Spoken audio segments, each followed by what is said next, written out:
오늘 성경에 한 여인을 우리가 만나게 됩니다. 그런데 그 여인의 삶 자체가 너무나 한 맺힌 삶을 살고 있는 여인입니다.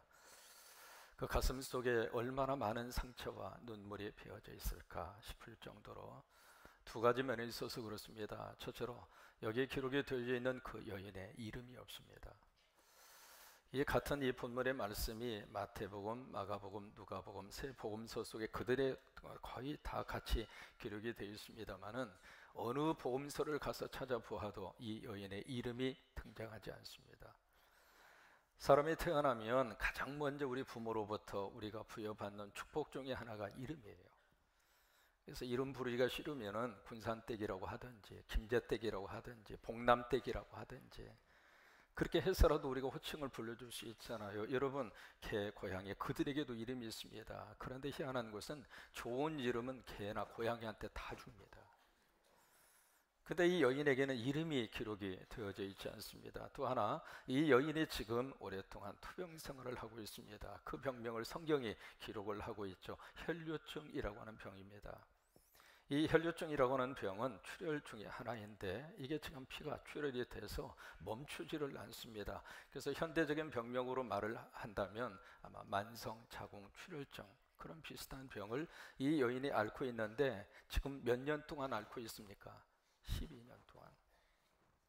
이 10이라고 하는 숫자는 완벽의 의미를 말하는 숫자이기도 하지만은 12년 동안 혈류증을 앓았다는 이야기는 꽉 찼다 그 말이에요. 그 속에서 이 여인의 삶이 얼마나 고달프고 애달픈 인생을 살고 있는가, 그것을 우리가 다시 한번 뼈저리게 느낄 수가 있습니다. 이 여인의 그 삶의 모습을 오늘 성경이 딱 한 구절에서 우리에게 소개를 하고 있습니다. 보실까요? 26절입니다.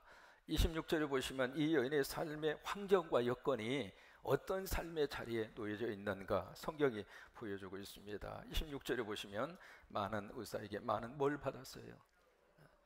아니, 의사에게 가는 이유는 괴로움을 덜기 위해서 가는 거잖아요. 이 질병 좀 치료받기 위해서, 그 고통에서 좀 헤어나기 위해서, 그래서 의사에게 가는 거잖아요. 그런데 이 여인은 그 의사에게 가면 갈수록 괴로움이 더해지는 거예요.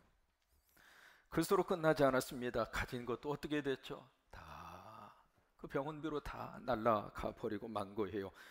또 그렇게 병원비를 많이 투자해서 차도가 있으면 얼마나 좋았겠어요. 그런데 그 다음에 보시면 아무 효험도 어때요?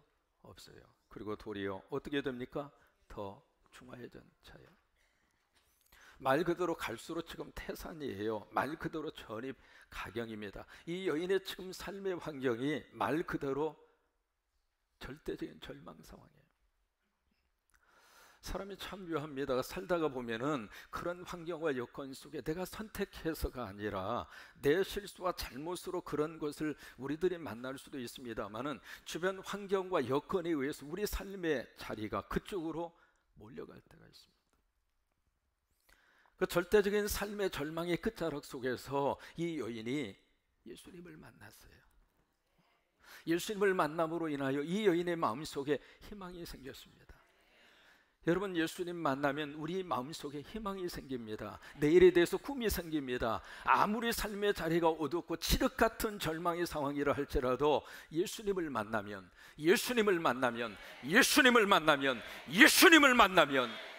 다시 한번 인생의 희망의 싹을 틔울 수 있다 이 말이에요. 그래, 내 인생도 살아갈 이유가 있다. 지긋지긋한 이 질병의 굴레 속에 지금 언제 벗어날지 모르는 그런 극단적인 삶의 환경에 내가 처해져 있지만은 예수님을 만나면 나에게도 희망이 있고 내일에 대해서 다시 한번 희망을 내가 지금 꿈꿀 수가 있고 그런 은혜와 축복을 누가 주시는가? 땅에서는 없습니다. 그러나 예수님을 만나면 그 예수님을 통해서 하나님은 우리에게 다시 한번 인생의 의미를 깨닫게 하시고 다시 일어서도록, 그 여인의 믿음이 얼마나 소중했는지 예수님은 그 여인의 믿음을 보시고 34절에 보시면 너무 귀한 축복을 선언을 하고 있습니다. 34절에 보시면 예수께서 이르시되 누구야? 따라. 그 앞에서는 여인으로 지금 기록이 되어져 있었잖아요. 이름조차도 기록이 되어져 있지 않을 정도로 그런 여인의 한 사람으로 그렇게 기록이 되어져 있었는데, 예수님은 그 여인을 보시고 뭐라고 지금 부르고 있어요? 따라. 이 시간 주님은 우리들에게 그렇게 부르셔요. 우리가 예수 믿으면 우리는 하나님의 자녀입니다. 그러니까 하나님의 자녀된 그런 입장에서 예수님이 우리를 보실 때 사랑하는 아들아, 사랑하는 딸아. 그래서 그 다음에 그렇게 축복을 해주시고 있습니다. 누구 믿음이? 너의 믿음. 다른 사람 믿음을 말하는 게 아닙니다. 네 믿음이 너를 어떻게 했어요? 구원했다. 그렇게 말씀을 하시고 있습니다. 다시 말해서 예수님이 이 여인이 가지고 있는 믿음을 인정하신 거예요. 여러분, 이 시간 예수님이 여러분들의 믿음을 인정하셨으면 좋겠어요. 그러면 이 여인이 어떤 믿음을 가지고 있었기에 예수님이 이 믿음을 인정하고 그 믿음대로 하나님의 귀한 축복을 부어주셨을까? 그 믿음을 우리에게 가르쳐 주고 있는 구절이 있습니다. 바로 27절입니다. 27절에 보시면 이 여인의 믿음을 우리에게 가르쳐 주고 있습니다. 거기에 보시면 예수의 소문을 어떻게 했어요? 들었어요. 그 다음에 무리 가운데 끼어 뒤로 어떻게 했어요? 왔어요. 그리고 그의 옷에 손을 어떻게 했어요? 댔어요. 거기 지금 세 군데 동사가 나옵니다. 동사를 지금은 움직시라 그렇게 표현을 하잖아요. 여기에 세 동사 속에 이 여인이 가지고 있는 믿음을 그대로 우리에게 보여주고 있습니다. 첫째로 이 여인이 어떤 믿음을 가지고 있었는가? 듣는 믿음. 그래서 27절에 보시면 무엇을 들었어요? 예수의 소문을 들었어요. 그 예수의 소문을 듣고, 여기에 예수의 소문이라고 하는 것은 예수님에 관한 소식을 들었다 그 말이에요. 그 예수님의 소문을 듣고서 잊어버리고 듣고서 끝낸 것이 아니라 그 다음에 참 중요한 역사가 나타납니다. 그 예수님의 소문을 듣고 마음속에 뭐가 생겼는가? 믿음이 생겼어요. 로마서 10장에 보시면 믿음이 언제 우리에게 주어지는가라고 하는 것을 성경이 우리에게 가르쳐주고 있습니다. 보세요. 믿음은 어디에서 나와요? 들음에서 나오고, 그 다음에 들음은 무엇으로? 그리스도의 말씀으로 말미암느니라. 이게 예수님의 말씀을 들을 때 내 속에서 믿음이 생겨요. 그리스도의 말씀이라고 하는 것은 예수님의 소문이잖아요. 그 예수님의 소문이라고 하는 것은 가스펠, 바로 복음이잖아요. 그 복음의 구체적인 내용은 두 가지예요. 첫째는 십자가이고 또 하나는 부활입니다. 십자가를 우리들이 소식을 들으면 십자가를 통해서 내 죄를 용서받고 허물을 용서받고 우리가 용서받을 수 있는 하나님의 방법은 십자가예요. 십자가의 그 복음에 대한 소식을 들으면서 우리 안에 죄에 대한 용서의 확신과 그 믿음을 하나님이 우리에게 부어주시고, 두 번째 부활입니다. 부활을 통해서 하나님이 영원한 생명을 주시고, 그것이 그리스도의 말씀이에요. 지금 여기에서는 그리스도의 예수의 소문이라 그렇게 표현을 했죠. 그 소문을 들으면서, 그 소문을 들을 때, 그 그리스도의 말씀을 들을 때 내 속에서 여러분, 다른 곳으로는 믿음이 생기지 않습니다. 성경이 분명하게 말씀을 하시고 있어요. 예수님의 말씀을 들을 때 그때 내 속에 하나님이 믿음을 부어주시는 거예요. 여러분, 예배 참석한다고 해서 자동적으로 믿음이 생기는 게 아닙니다. 물론 우리가 믿음이 있어야 예배를 참석해요. 여러분, 이 시간 예배 참석한 여러분 속에 믿음이 있어요. 다 믿음이 있기 때문에 주일을 성수하고, 믿음이 있기 때문에 와서 찬양하고, 믿음이 있기 때문에 악기를 통해서 하나님을 연주하고, 믿음이 있으니까 아멘하고, 아멘 안 하셔도 믿음 다 있습니다. 믿음이 있기 때문에 주일 성수를 하는 거거든요. 여러분, 믿음이 왔다 갔다 하면 이 시간 급한 일이 있으면 그리 가요. 교회로 올 수가 없습니다. 교회에 왔다는 이야기는 여러분 속에 다 믿음이 있는 거예요. 그런데 예배에 참석한다고 해서 자동으로 믿음이 생기는가? 그건 아니에요. 예배 속에서 그리스도의 말씀을 들어야 돼요. 예배를 통해서 복음을 들어야 돼요. 십자가를 들어야 되고, 부활에 대한 메시지를 들어야 되고, 그 하나님의 말씀을 들을 때 예배를 통해서 내 속에 하나님이 믿음을 주시는 거예요. 두 번째로, 감정이 우리의 믿음을 생기게 하는 게 아닙니다. 내가 기분이 좋고 내가 지금 기분이 행복하고 즐거우면은 믿음이 막 생기는 것 같고, 아니면 내가 지금 슬프고 우울하고 아프고 짜증나고 그러면 믿음이 출장을 가고, 그런 거 아니라 그 말이에요. 물론 우리 안에 믿음이 생기면은 하나님이 주시는 거룩한 감정이 있습니다.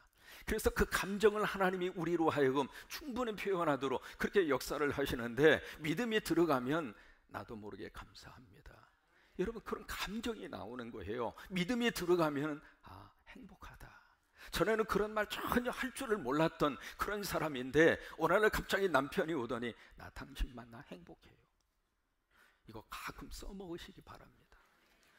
이거 잘 써먹으면 반찬이 달라집니다. 전혀 그런 말을 할 줄 모르던 이 남편이 어느 날 갑자기 그런 말을 하면서 나 당신 만나서 너무 행복하다고.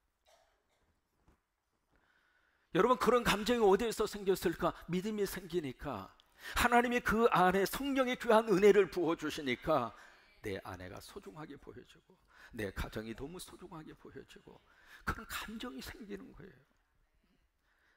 그렇다고 해서 그 감정 자체가 우리로 하여금 믿음을 생기게 하는가? 그건 아니에요. 또 하나, 꿈과 환상이 우리로 하여금 믿음을 주는 게 아닙니다. 우리 기도하다 보면 하나님이 환상을 보여주실 때가 있고, 기도하다가 보면 꿈을 꿀 수 있어요. 얼마든지 그런 일은 믿음 안에서 생길 수가 있습니다. 가끔 그런 이야기 들어요. 목사님, 어제 저녁에 내가 목사님 꿈을 꿨어요. 그 말 들으면 갑자기 머리가 쭉 빗어요. 도대체 이 양반이 무슨 말을 하려고 그러나. 그래서 물어요. 무슨 제가 나타나서 뭘 하던가요? 그랬더니 갑자기 탁 목사님 나타나더니 어깨를 툭 하고 치더래요. 툭 하고 쳐서 자기도 모르게 깜짝 놀래가지고 눈을 떠서 깨보니까 새벽 기도 갈 시간이더래요. 그래가지고 새벽 기도 왔대요. 그래서 앞으로 계속 그 꿈은 계속 꾸시라고. 또 한 번 어떤 분이 오셔가지고 목사님 꿈에 만났어요. 그러더니 뭐라고 그러던가요? 그랬더니 꿈에 막 야단을 치더래. 그래서 내가 속어놓으면 아이고 계속 야단 치십시오. 밤에 꿈을 꿀 수도 있고 환상을 볼 수도 있습니다만은 그것이 우리에게 믿음을 주는 거 아니에요. 성경이 있는 말씀대로 믿음은 언제 우리에게 주시는가? 들을 때. 듣는데 무엇을 들어야? 그리스도의 말씀을 들어야. 그래야 믿음이 생기는 거예요. 지금 여기 이 여인은 삶의 가장 밑바닥 그 삶의 나락에 떨어져서 예수님에 대한 복음을 들었어요. 그 복음을 듣고 그 복음이 그 여인의 마음속에 믿음을 주셨어. 그래, 내가 그 예수님 만나면 나도 치유받을 수 있다. 악평하여 이르다. 악평했다는 이야기는 영어로 bad report라고 하는 말입니다. 나쁜 보고서를 하는 거예요. 나쁜 보고서를 그들이 하면서 뭐라고 말을 하고 있는가? 누가? 우리가 두루 다니며 정탐한 땅은 그 거주민을 삼키는 땅이요, 거기서 본 모든 백성은 신장이 어떻게 해요? 장대한 자들이며, 거기서 네피림 후손인 누구를 봤어요? 아낙 자손의 거인들을 보았나니. 이 아낙 자손의 후손 가운데 하나가 누구냐면 골리앗입니다. 그러니까 자이언트 족속이에요. 키가 구척이고 말이죠. 등치가 말할 수 없을 정도로 그런 자이언트 족속이 그 가나안 땅을 지금 점령을 하고 있다. 바로 그 이야기예요. 그러면서 하는 말이 우리는 스스로 보기에도 뭐 같아요? 메뚜기 같다. 이것을 가지고 러커스트 컴플렉션이라고 그래요. 메뚜기 컴플렉스라고 하는 거예요. 그 사람들이 지금 이 이스라엘 사람들을 메뚜기로 지금 평가하고 있는 거 아니에요. 스스로가 그렇게 평가를 하는 거예요. 내 스스로가 지금 메뚜기라고, 지금 스스로 메뚜기 속에 갇혀서 메뚜기라고 판단하고 메뚜기라고 생각하고 있는 거예요. 그리고 하는 말이 그들이 보기에도 그와 같았을 것이니이다. 여러분, 이 보고서를 팩트 체크를 하면은 이 팩트가 거짓이 아닙니다. 맞는 얘기예요. 다시 한번 띄워줘봐요. 근데 이 보고서 속에 결정적으로 하나 빠진 게 있어요. 뭐가 빼졌는가? 믿음의 말이 없습니다. 하나님이라고 하는 단어를 눈을 씻고 쳐다보아도 없습니다. 우리가 봤을 때, 우리가 판단했을 때, 우리가 경험했을 때 우리라고 하는 단어밖에는 찾을 수가 없는 거예요.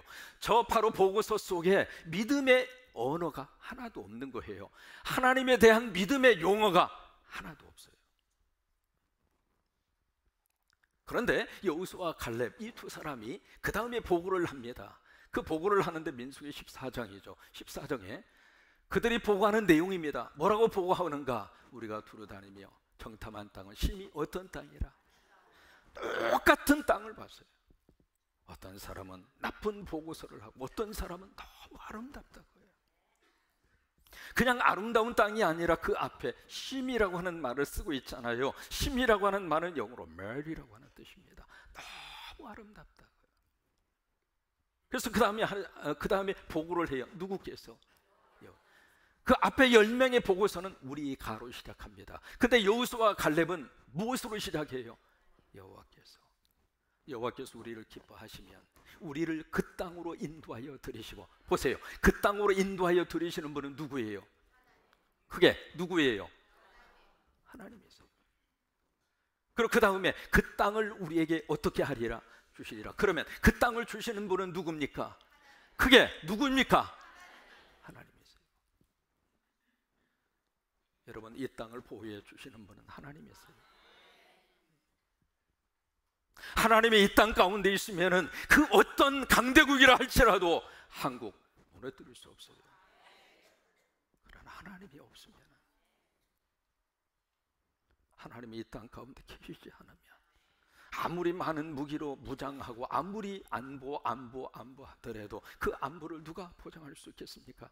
결국 모든 주권은 누가 가지고 계시는가? 하나님이 가지고.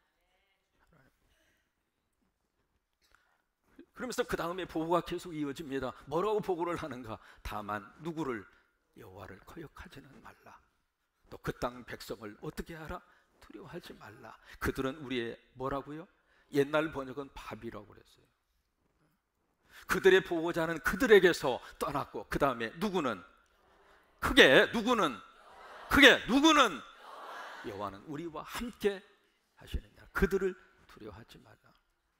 여러분, 이 보고서 속에 여호와께서, 다시 띄워줘 봐요. 여호와께서, 그 다음에 여호와를, 그 다음에 여호와는, 지금 모든 주어가 누굽니까? 믿음의 말이 있는 거예요. 믿음의 말을 선포한 여호수아와 갈렙은 꿈에도 그리던 가나안 땅을 들어간 거예요. 이 여인이 바로 그 믿음이 있었어요. 예수의 소문을 듣고 그 들음으로 인하여 그 마음속에 믿음이 생겼죠. 치유자 예수님에 대한 믿음이 생긴 거예요. 그 예수님을 만나면 그 예수님을 통해서 나도 고침받을 수 있다. 그 믿음이 생긴 다음에 그 믿음을 말로 반복해서 고백하고 또 고백하고 믿음의 말을 합니다. 그래서 두 번째, 이 여인이 어떤 믿음을 가졌는가? 두 번째, 행동하는 믿음이에요. 보실까요? 27절입니다. 예수의 소문을 듣고 그러면서 믿음이 생겼잖아요. 믿음이 생긴 다음에 믿음의 말을 계속해서 고백했잖아요. 그리고 그 다음에 보시면 무리 가운데 끼어 뒤로 어떻게 했어요? 왔어요. 행동했다 그 말이에요. 그래, 그 마음속에 믿음이 생기고 믿음의 말을 하는 것으로 끝나지 않고 구체적으로 움직인 거예요. 뒤로 왔어요. 와서 그 다음에 그의 옷에 손을 어떻게 했어요? 댔어요. 구체적으로 움직인 거예요. 이 믿음을 통해서 예수님이 34절에 축복을 그려서 주시는 거예요. 34절 다시 한번 고백합니다. 예수께서 이르시되 따라. 누구 믿음이? 내 믿음이에요. 지금 예수님이 말씀하시는 내 믿음, 지금까지 살펴본 그 여인이 가지고 있는 두 가지의 믿음. 첫째, 들음으로 믿음이에요. 그리고 그 믿음의 말을 하는 그 여인의 듣는 신앙. 두 번째, 듣고서 끝난 것이 아니라 그 믿음대로 행동한 행동의 믿음. 그 믿음을 보시면서 그래, 내 믿음이 너를 구원하시더니 평안히 가라. 그 다음에 중요한 포인트가 있습니다. 오늘 본문을 통해서 하나님이 말씀하시려고 하는 내용은 지금 여기에 등장한 여자가 주인공이 아닙니다. 누가 주인공이냐면 예수님이 주인공이에요. 만약에 본문의 말씀을 읽으면서 우리도 이 여자처럼 이런 믿음을 가짐으로 주님으로부터 복을 받고 주님으로부터 치유함을 받고 주님으로부터 이 축복을 받고 칭찬을 받읍시다. 아멘, 할렐루야 하고 끝나면 말씀의 가장 중요한 내용을 놓치는 거란 말이에요. 여러분, 성경을 읽으면서 한 가지 꼭 주의를 해야 합니다. 사람이 주인공이 아닙니다. 그 사람을 쓰고 있는 하나님이 주인공이고, 그 사람 속에 역사하고 있는 성령님이 주인공이고, 그 사람을 살려주고 있는 예수님이 주인공이에요.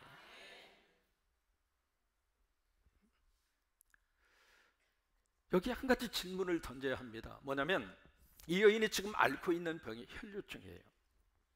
이 혈류증이라고 하는 병을 레위기 15장에서는 유출병이라고 그랬습니다. 피가 나오는 병, 피가 계속 나오는 병, 여러 가지 원인이 있겠죠. 근데 그 혈류증이라든지 유출병, 그 병을 앓고 있는 사람들을 어떻게 평가를 했느냐면 부정한 자라. 그게 성경에서 지금 내리고 있는 판단입니다. 그래서 레위기 15장에 보시면 그 부정한 사람들이 앉는 자리도 부정하고, 만지는 물건도 부정하고, 접촉하는 사람도 부정하고, 그러니까 이 그룹에 속한, 이 유출병과 혈류증에 속한 모든 환자들은 그 주변의 모든 것들이 다 그들로 인하여 부정하게 되는 거예요. 그러니까 얼마나 외롭게 살았겠어요. 그러면 부정한 이 여인이 지금 누구를 만졌습니까? 예수님의 옷을 만졌잖아요. 그러면 예수님도 부정하게 돼요. 그게 성경에서 말하는 거룩의 원칙이에요. 성경에서 말하는, 성경을 쭉 관통하고 있는 구약 성경 속에 흐르고 있는 거룩의 원칙이 하나 있습니다. 그것은 바로 뭐냐면, 어떤 거룩한 것이라 할지라도, 정한 것이라 할지라도 부정한 것과 접촉하는 순간 그 모든 것은 다 부정하게 되는 거예요. 학개서 2장 12절입니다. 그것이 거기서 잘 우리에게 표현을 해주고 있어요. 학개서 2장 12절에 보시면, 사람이 옷자락에 거룩한 고기를 쌌어요. 거룩한 고기라고 하는 것은 하나님 앞에 바쳐지는 제물입니다. 그걸 쌌는데 그 옷자락이 만일 떡이나 국이나 그 다음에 포도주나 그 다음에 기름이나 그런 것들이 그 옷자락에 닿았어요. 그러면 그 옷자락에 닿은, 왜? 거룩한 성물을 쌓았으니까 이 옷자락이 거룩해졌잖아요. 그러면 거룩한 이것이 닿는 그 물건도 성물, 다시 말해 거룩하게 되겠느냐? 그렇게 학기가 물으니까 보세요. 제사장이 대답하여 이르되, 뭐라고 답변해요? 아닙니다. 그게 거룩의 법칙이었어요. 어떤 것이라 할지라도 부정한 것을 접촉하면 모든 것을 다 부정하게 되는 거예요. 그런데 한 가지 딱 예외 조항이 있습니다. 그것이 바로 출애굽기 29장 37절입니다. 이게 이제 딱 한 가지 예외 조항이에요. 거룩하게 될 수 있는 하나님의 방법, 딱 이거 하나입니다. 보세요. 너는 이래 동안 제단을 위하여 속죄하여 거룩하게 해라. 그리하면 지극히 거룩한 뭐가 돼요? 제단이 되리니. 그 다음이 중요합니다. 제단에 접촉하는 모든 것이 어떻게 돼요? 거룩해질 수 있는 유일한 방법. 다른 것을 통해서는 부정한 것이 거룩하게, 정하게, 정결케 될 수 있는 방법이 하나도 없어요. 딱 하나, 제단을 만져야 돼요. 그러면 여기에 제단에 접촉한다는 이야기는 무엇일까? 제단에 제물이 있습니다. 그 제물이 바로 어린 양 예수 그리스도입니다. 또 제물에, 이 제단 속에 뭐가 있는가? 어린 양 예수 그리스도의 보혈의 피가 있습니다. 그래서 여기에 제단에 접촉한다는 이야기는 예수 그리스도에게 접촉한다 그 말이에요. 예수님에게 접촉하면 그 어떤 부정한 것이라 할지라도 다 거룩하게 되는 거예요. 그게 우리가 부정한 사람이 거룩하게 될 수 있는 유일한 방법이에요. 근데 이 혈류증을 앓고 있는 여인이 그 영적인 법칙을 아는 거예요. 그걸 믿음으로 그것을 깨달은 거예요. 그래서 무리 가운데 와서 거룩한 제단이 되시는 예수님에게 딱 접촉하는 순간 그 여인의 몸속에 있었던 모든 부정이 떠나간 거예요. 보세요. 부정이 떠나가니까 그 부정을 통해서 나타났던 질병과 나타났던 모든 어두움과, 그리고 어두움의 권세와 그의 고통과 눈물이 사라진 거예요. 여러분, 예배는 제단 앞에 나와서 제단을 만지는 시간입니다. 제단이 되시는 예수 그리스도를 우리가 접촉하는 시간이 예배예요.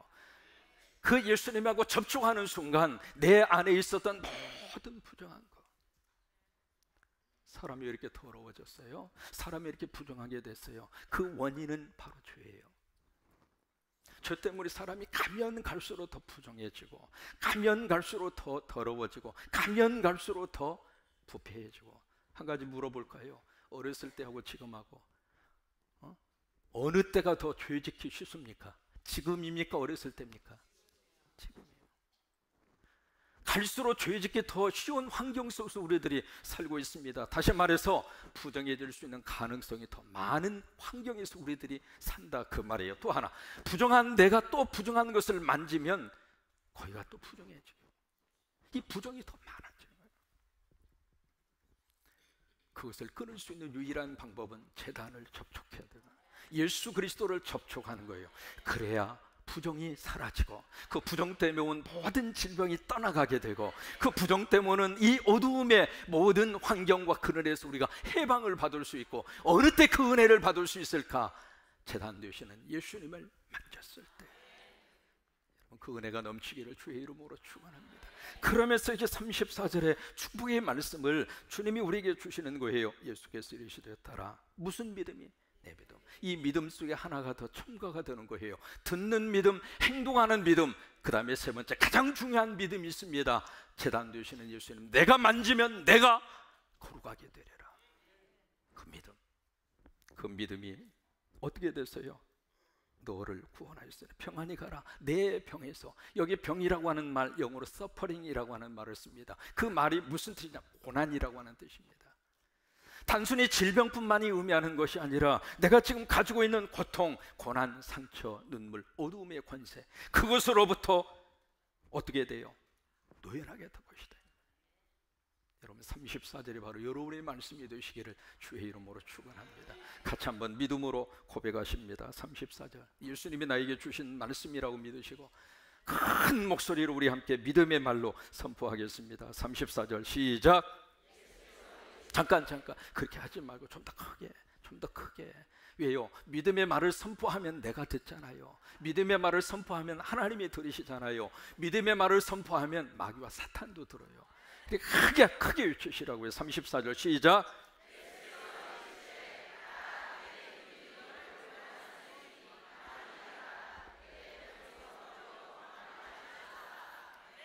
남자분들은 아들아 그래야지.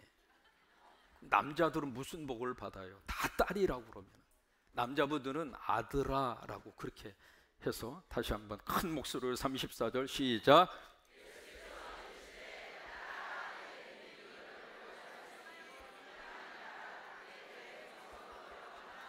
믿으시면 아멘! 아직 손대리라고 안 했어요. 하나님께서 주신 34절 말씀, 여러분의 말씀이에요. 말씀 듣고 들은 그 말씀이 내 속에 믿음이 생기기 바라고, 그 믿음대로 선포했으니까 이제는 행동하시면 돼요. 무슨 행동을 할까? 제단 되시는 예수님 만지세요. 그래야 내 부정이 다 떠나가게 되고, 우리 가정의 부정이 떠나가게 되고, 이 민족의 부정이 떠나가게 되고, 우리 민족이 거룩하게 돼서 하나님이 쓰시는 민족으로 하나님이 축복하실 줄로 믿으시면 아멘. 아멘.